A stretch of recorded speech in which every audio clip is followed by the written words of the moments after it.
찾으신 줄 알고 읽어드리겠습니다. 우리가 아직 죄인 되었을 때에 그리스도께서 우리를 위하여 죽으심으로 하나님께서 우리에게 대한 자기의 사랑을 확증하셨느니라. 아멘.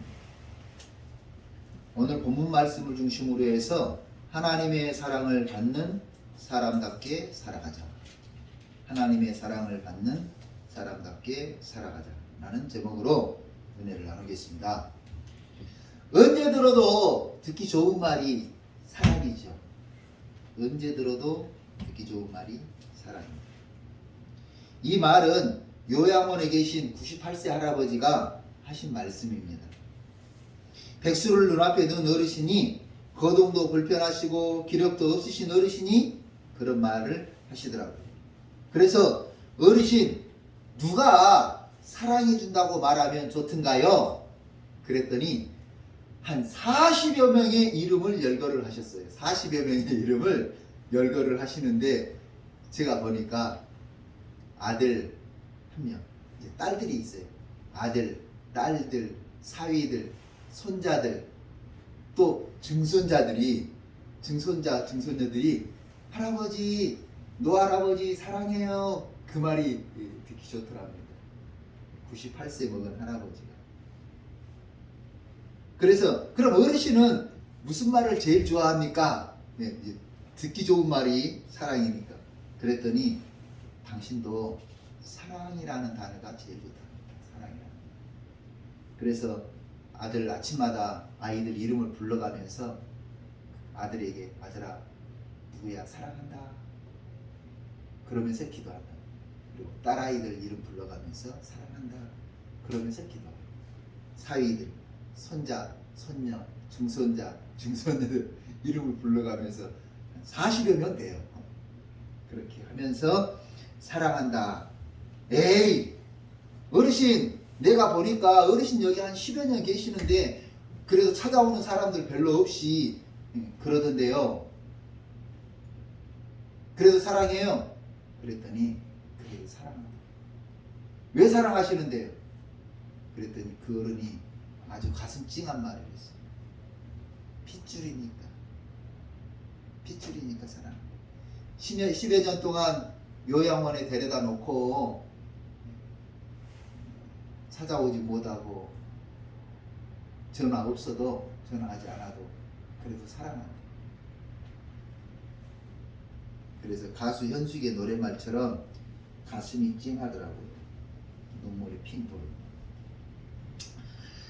신파극 중에 이런 내용이 있지요. 70년대에 찢어지게 가난한 집에 남동생 셋을 둔 맏딸이니 너까지 학교 보내기 어렵다. 부모님의 설득으로 남동생들 국민학교, 중학교, 고등학교, 대학교 결혼할 때까지 뒷바르지 않는다. 10살 남짓 됐을 때 식모살이를 시작해서 공장에서 재봉틀을 돌려가면서 50이 되도록 남동생들 다 뒷바라지하고 막내 남동생 결혼하는 그날 자기 일생일 때 최고로 행복했답니다. 그래 왜 그렇게 사셨냐고 물었더니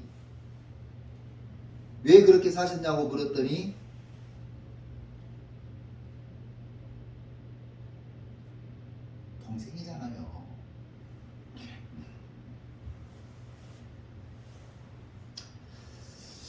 피를 나눈 동생이기 때문에 그렇게 살았다고 합니다. 그래서 가슴이 찡했고 눈물이 핑 돌았습니다. 한참을 생각해 봤습니다. 왜 본인의 인생을 다 소비해 가면서 세월을 청춘을 다 바쳐가면서 그렇게 살까?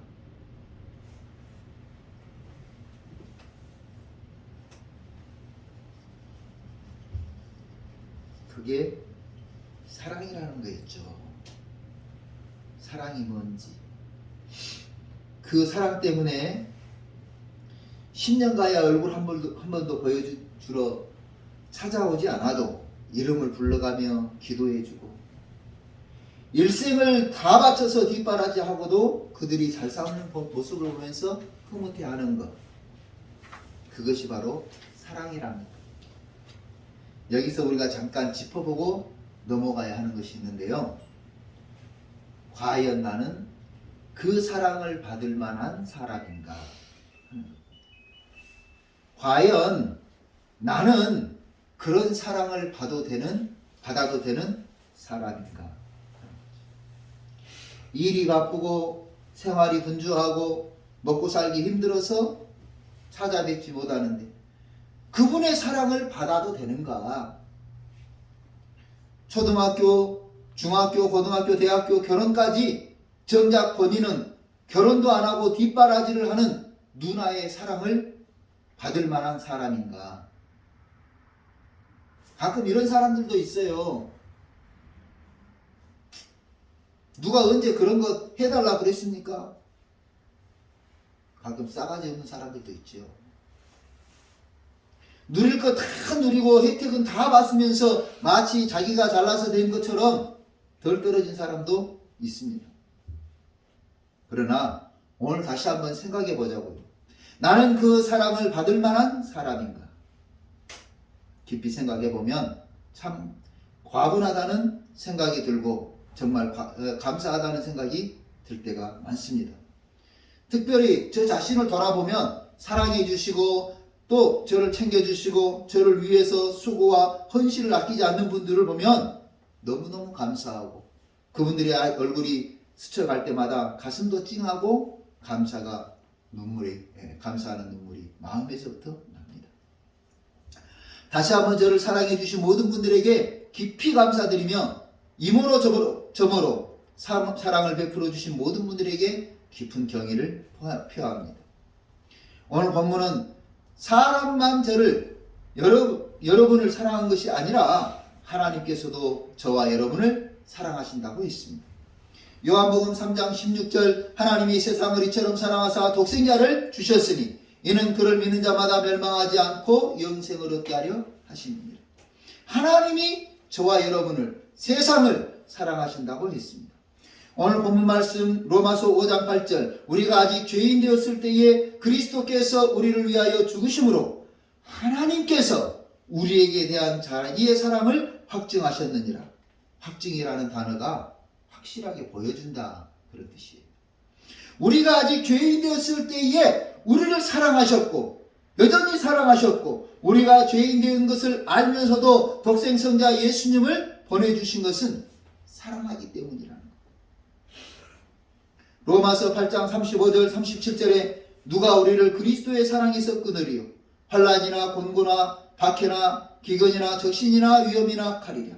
그러나 이 모든 일에 우리를 사랑하시는 이로 말미암아 이 모든 것 우리를 하나님의 사랑에서 끊으려고 하는 이 모든 일에서 우리를 사랑하시는 이로 말미암아 넉넉히 이기느니라.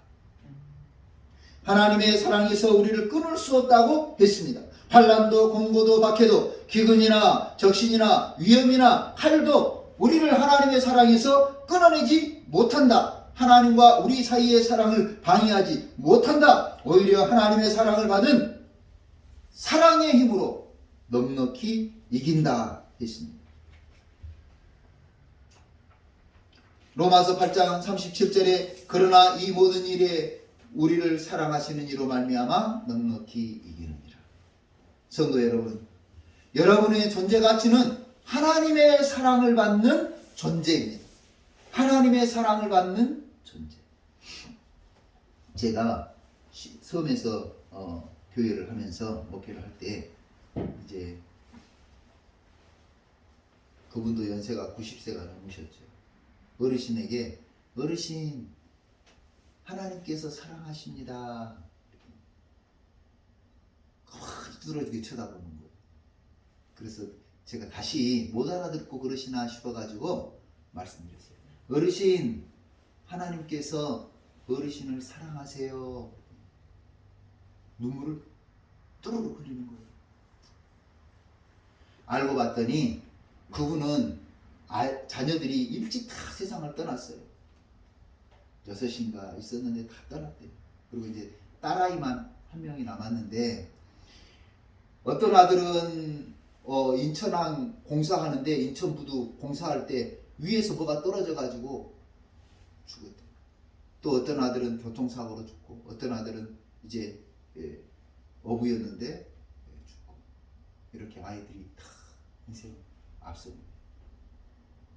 90세가 넘는 동안에 손자들도 또 몇 명이 질병으로 죽고 사고로도 죽고 그 일생이 얼마나 험악했겠어요. 그런데 그분에게 제가 하나님이 성경에 이렇게 돼 있잖아요. 하나님 우리가 가끔 전도할 때 쓰는 말 하나님은 당신을 사랑하십니다. 하나님이 어르신을 사랑하십니다. 그 어른이 첫 번째는 왜 그런 말을 하나 쳐다보고 두 번째로는 너무 감격스러워서 당신 일대에 지금까지 사랑한다는 말을 처음 들어봤대요. 에이 젊었을 때 어르신이 그 할아버지가 해주셨을 거 아니에요. 그래서 신랑도 일찍 죽고 젊었을 때 그 일대에 자기 땅 안 밟으면 다닐 수 없었대요. 그 정도로 큰 부자였는데 남편이 화투 투전하고 또 그러면서 싹 날려먹고 힘든 세월을 살다가 당신은 먼저 가버리고 자식들 먼저 가버리고 험한 세월을 사는 동안에 누구 한 명도 사랑한다는 말을 못 해준 거죠. 그래서 그 어른이 예수를 믿게 됐어요. 여러분 기가 막히죠. 내가 사랑받는 존재라는 말에 눈물을 흘리시더라고요. 저와 여러분은 하나님의 사랑을 받는 존재 가치가 있는 사람들이에요. 우리는 하나님의 사랑을 받는 존재 가치를 가지고 있어요. 하나님의 사랑을 받는 입장에서 가끔 우리가 이렇게 생각을 해봅니다. 하나님의 사랑을 받는 입장에서 어떻게 살까? 하나님의 사랑을 받는 입장에서 이래 살아도 되나? 고민해보죠. 하나님의 사랑을 받는 나는 하나님을 어떻게 사랑하는 것이 좋을까? 좀 고민해 봐야 되지 않겠나 하는 거죠. 하나님을 사랑하는 저와 여러분이 어떻게 살아야 할지 좀 고민하는 12월 달이 되기를 주님의 이름으로 축원합니다. 가끔 하나님이 나를 사랑하고 있다면 내가 왜 이 모양이 이 꼬라지로 사나요? 질문하는 분도 있어요. 얼마나 인생이 살기 힘들고 퍽퍽하면 그런 질문을 할까? 그런 생각이 들기도 합니다. 하나님이 나를 사랑한다면 내가 왜 이렇게 안 되나요? 그런 말을 할 때도 있습니다. 그래서 그 질문하신 분들을 면면히 관찰해보고 제가 해답을 얻었는데 그분들에게서는 믿음이 없고 신뢰가 없다는 것을 알았어요. 하나님을 향한 믿음, 하나님을 향한 신뢰가 없다라는 거죠. 무슨 말이냐면 하나님이 원하시고 기뻐하시는 뜻은 안중에도 없어요. 자기 생각에 하나님의 생각을 설득시켜요. 자기 계획에 하나님의 계획을 굴복시켜요. 자기 삶의 스타일, 라이프 스타일에 하나님을 맞추어요. 마음의 의자가 이렇게 있는데 그 마음의 의자에 자기가 주인이고 하나님은 종이에요. 그래서 하나님을 종으로 부리는 사람들이라는 거죠. 학창시절 공부 잘하는 사람들이 있어요. 가만히 보니까 그때는 저도 잘 몰랐는데 선생님께서 시험 범위를 말을 합니다. 여기서 어디까지 시험 나온다. 그러면 공부 잘하는 학생들은요 무조건 공부하더라고요. 질문하지 않아. 무조건 공부해. 그리고 무조건 외우고 무조건 공부하는 반면에 공부를 못하는, 가끔 저도 그 축에 들어가요. 공부를 못하는 학생들은 왜 그 어려운 데서 시험을 냅니까? 시험 범위가 왜 그렇습니까? 좀 쉬운 데서 시험을 보시지요. 말이 많더라고요. 심지어 어떤 학생은 선생님이 제정신이야? 그렇게 말하는 친구들도 있었어요. 여러분 성적 뻔하겠죠?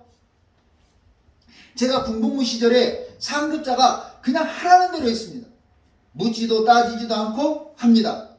그런데 제 동기 중에 한 명은 꼭 질문을 해요. 김병장님이 야 지금 잠깐 한 2, 3분 시간 있으니까 각자 목포 털어라.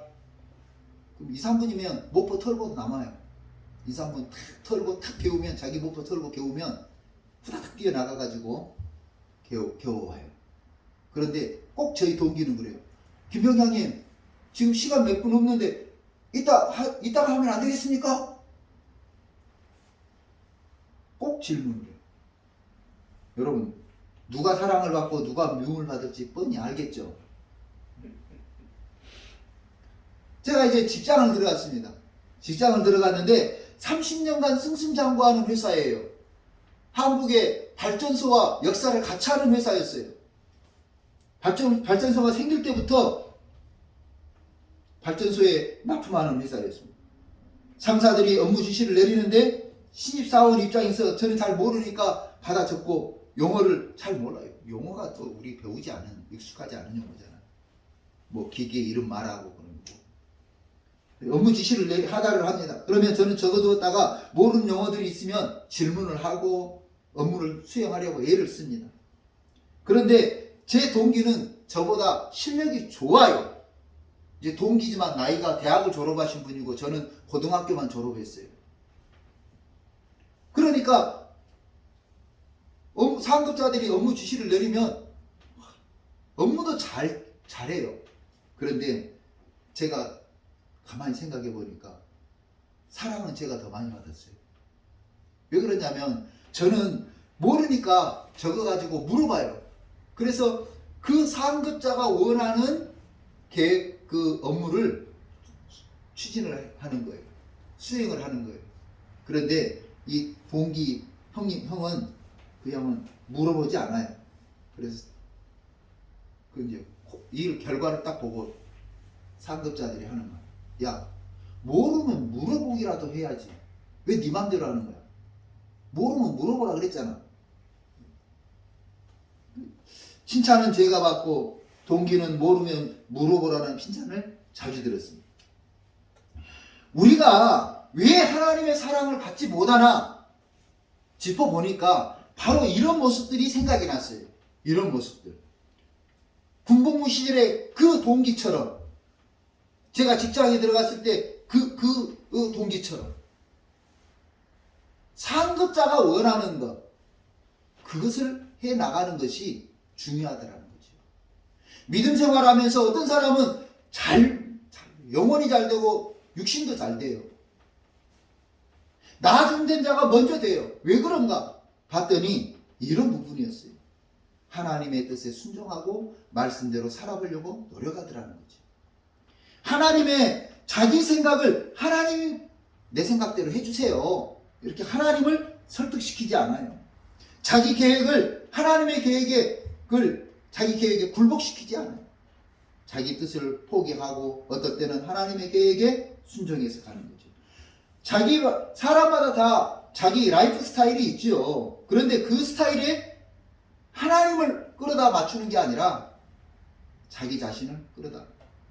제가 얼마 전에 말씀드렸던 캠핑 하시는 분, 이분은 한 주간이 얼마나 행복한지 몰라요. 왜 그러냐면 월요일날 직장 가가지고 그때부터 이제 이번 주에 가서는 캠핑 때 메뉴도 정하고 어디로 갈 건지 무엇을 먹을 건지 막 이런 이 계획을 짜는 것이 월요일날 제일 행복하대요. 그래가지고 이제 준비를 하고 인터넷으로 또 물품도 구입하고 그래서 이제 금요일만 되기를 학수고대 기다리는 거예요. 요즘같이 차가 추울 때 대비해가지고 무소음 발전기가 있대요. 소음이 아주 적은 그 발전기도 준비하고 그리고 이제 따뜻하게 밤을 날 수 있도록 그런 거. 얼마 전에는 또 이 고기 구워 먹는 화로를 갈 때마다 만드는 것이 이제 귀찮아서 화로를 철로 만들었대요. 그런 이야기 하면서 얼마나 행복하냐. 자기 삶의 라이프 스타일이 바로 그런 거예요. 그러다 보니까 뭐 할 시간이 없어요? 네. 예수 믿을 시간이 없는 거예요. 예배 드릴 시간이 없는 거예요. 그나마 조금 다니던 교회도 이제는 작파하고 매 주일마다 캠핑 가는 거예요. 얼마 전에는 태안반도를 갔다 왔다나 그 석양이 지는 거기를 바라보면서 고기를 구워 먹는데 고기 맛이 꿀맛보다 맛있었더라고. 자기 삶의 라이프 스타일에 맞춰서 살다 보니까 사고가 났어요. 사고. 그래가지고 나는 남에게 해코지 한 적도 없는데 왜 이렇게 사고가 캠핑카가 완전히 반파가 다 됐어요. 자기는 남에게 잘못한 거 살았는데 왜 이렇게 됐냐. 여러분 지난번에 천국을 살고 싶다면 그 설교에서 말씀드렸죠. 하나님 앞에 오늘 예배 안 드리는 거 큰 문제 일어나지 않아요. 주일날 예배 안 드려도 큰 문제 일어나지 않아요. 뭐 천재지변이 일어나고 막 너 왜 교회 안 갔어? 왜 예배 안 드렸어? 하나님 죄받지 않아요. 그런데 죄 삭은 사망이라고 결과적으로 그것이 원인이 되어서 어떤 결과를 만들어낸다는 거예요. 우리가 알아야 돼요. 하나님께서는 우리를 사랑하심에도 불구하고 그 사랑으로 끝까지 참아주고 묵인해주지만 언젠가는 그 결산을 볼 때가 온다는 거죠. 그래서 하나님께서 우리에게 사랑을 주실 때에 그 사랑을 받을 만한 존재적 가치로서 사랑을 받을 만한 삶을 살아야 한다는 겁니다.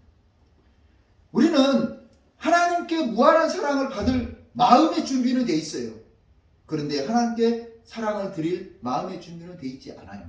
그것을 이기주의자라고 그래요. 신앙적 이기주의자. 이해되세요?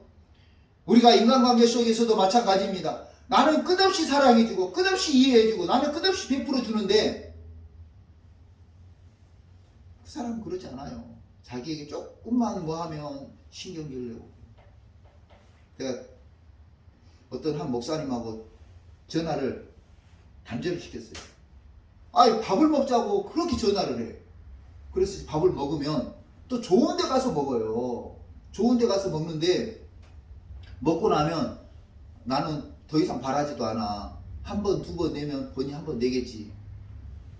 또 전화 와서 밥 먹으러 가면 세 번, 네 번 내면은 또 한 번 내겠지. 그런데 안 내.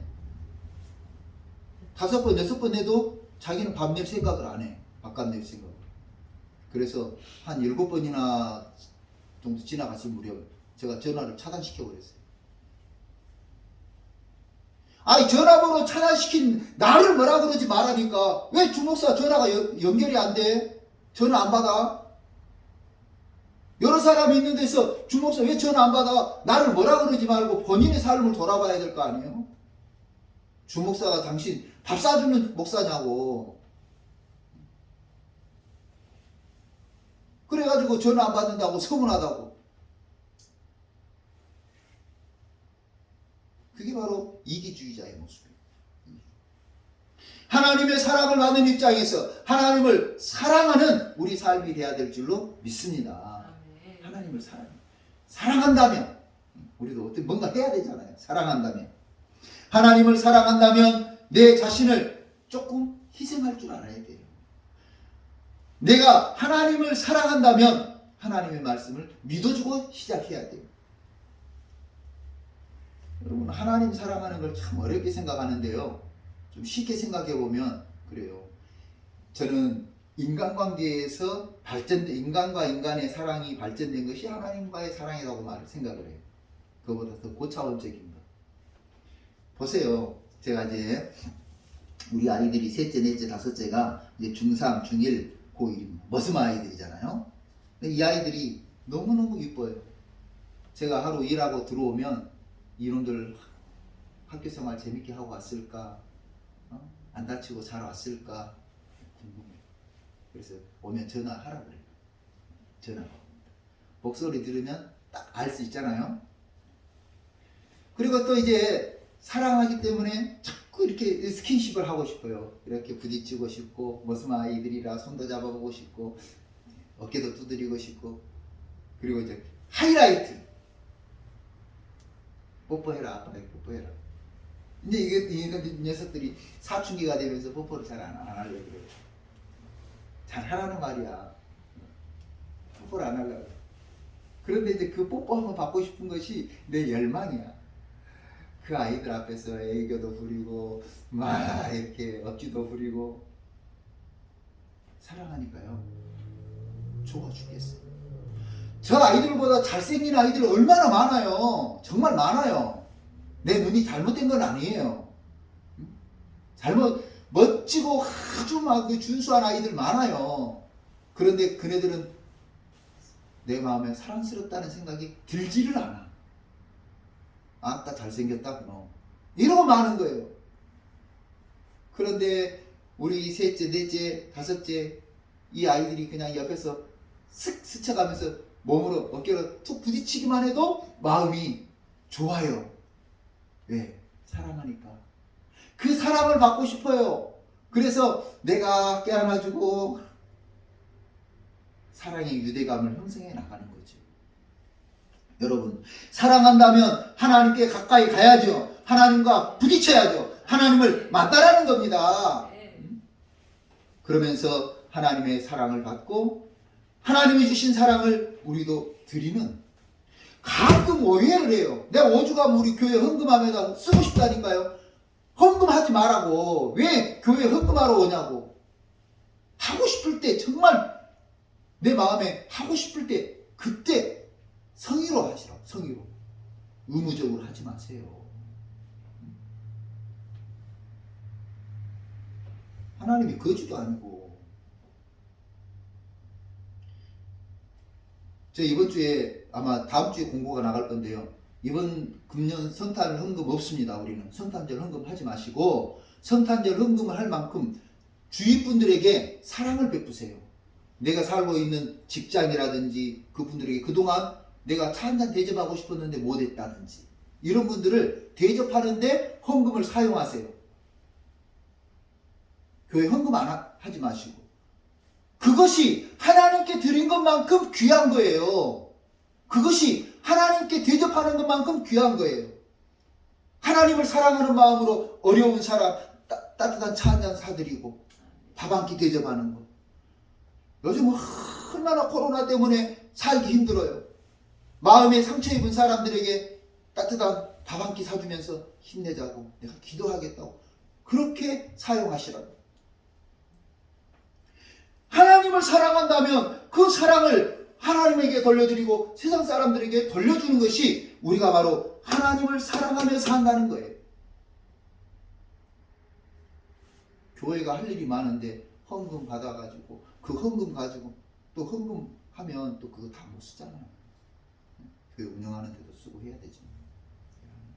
그러니까 이번 금년 성탄절 헌금은 여러분의 주위의 어려운 사람을 위해서 사랑을 실천하는 데 사용할 수 있기를 바랍니다. 오늘 본문의 말씀처럼 우리가 하나님께서 우리를 사랑하시는데 그 사랑을 우리는 받고 있는데 우리는 과연 하나님에게 어떻게 사랑을 표현해야 될까? 그것이 오늘 우리에게 있어요. 자, 시작. 우리 목표를 한번 읽어봅시다. 표를 한번 읽어봅시다. 시작. 하나님을 사랑하는 능동교회, 이웃을 사랑하는 이게 하나님의 사랑을 받는 사람답게 살아가는 방법인 줄로 믿습니다. 하나님을 사랑하고, 그렇다면 하나님 사랑은 예배도 드리고 기도도 하고 찬송도 하고 그와 더불어서 이웃사랑도 실천하는 것. 제가 언젠가부터 주머니에 꼭 10,000원짜리 한 장을 가지고 다녀요. 이렇게 가는데, 운전하고 가는데 길에 한 분이 이제 갓길도 없어요. 갓길도 없이 그냥 이 차선이 왕래하는 2차선인데 저 건너편에 한 분이 쓰러져 있어요. 그래서 제가 얼른 가서 차를 주차시켜 놓고 보니까 이게 사람이 여기 그 끝선에, 차 끝선에 서 있죠. 차가 여기 있죠. 가운데 차가 이렇게 다니는 게 이렇게 불편하니까 이제 막 빵빵거리는 거예요. 그래서 이제 그거를 이렇게 보니까 이분이 돈 있으면 돈 좀 주라고. 보니까 아주 탈진해 있어요. 완전 탈진해. 우리 그지 말고 갑시다. 내가 밥 한 끼 사드릴게. 지금 여기서 어떻게 할 수 없으니까 갑시다. 카드를 가지고 다니면서 쓰다 보니까 현금이 없어요. 그래서 돈을 줄 수 없고 어떻게 할 수는 없고 가자고 해도 이분은 버팅기고 나 움직일 힘도 없다고 그러고 기가 막히는 거예요. 차들은 계속 이쪽에서 빵빵 저쪽에서 빵빵 빵빵 할 수 없이 두고 가면서 제 마음이 참 무거웠어요. 그래서 언제든지 내가 도와줄 수 있는 돈 10,000원 한 장은 가지고 다녀야 되겠구나 하는 생각을 해서 항상 주머니에 10,000원은 비상금으로 카드 쓰는 시절이다 보니까 그런 문제가 있더라고요. 하나님의 사랑을 받는 사람답게 산다는 것은 하나님을 사랑하고 이웃을 내 몸과 같이 사랑하는 것 줄로 믿습니다. 저와 여러분이 하나님을 사랑을 받는 사람답게 살아갈 수 있기를 주님의 이름으로 축원합니다. 기도하겠습니다. 거룩하신 하나님 아버지, 하나님의 사랑을 받는 입장에서 이제 우리도 하나님을 사랑해야 되겠고 뜨겁게 사랑해야 되겠고 진실로 사랑해야 되겠습니다. 뿐만 아니라 하나님의 사랑을 받는 사람답게 이웃을 내 몸과 같이 사랑할 수 있는 주의 제자가 되게 하여 주옵소서. 감사드리며 하나님 앞에 예배를 드리고 이렇게 헌금하는 손길들이 있습니다. 10의 1조 예물과 감사 예물과 주정 예물을 드립니다. 하나님의 것을 하나님의 것으로 알고 구분하여 드리는 손길, 또 여러 가지 감사 조건을 따라서 감사 예물을 드리는 손길, 매주 변치 않는 정한 믿음의 고백을 하듯 예물을 드리는 손길 기억해 주시고 축복하여 주옵소서. 하나님께서 이 드린 예물이 아름답게 쓰이게 하시고 교회가 부흥되는데 사용되게 하시고 어려운 이웃을 돌아보는데 사용될 수 있도록 축복하여 주옵소서. 이제는 우리 구주 예수 그리스도의 은혜와 하나님 아버지의 무한하신 사랑과 성령의 이루하시고 교통하시고 충만하심이 하나님의 사랑을 받는 사람답게 살아가기로 결심하고 하나님을 사랑하며 이웃을 사랑하기로 결심하는 우리 능동교회 성도들과 그 가족과 또 그 생업이 이제부터 영원토록 함께 계시기를 축원하옵나이다.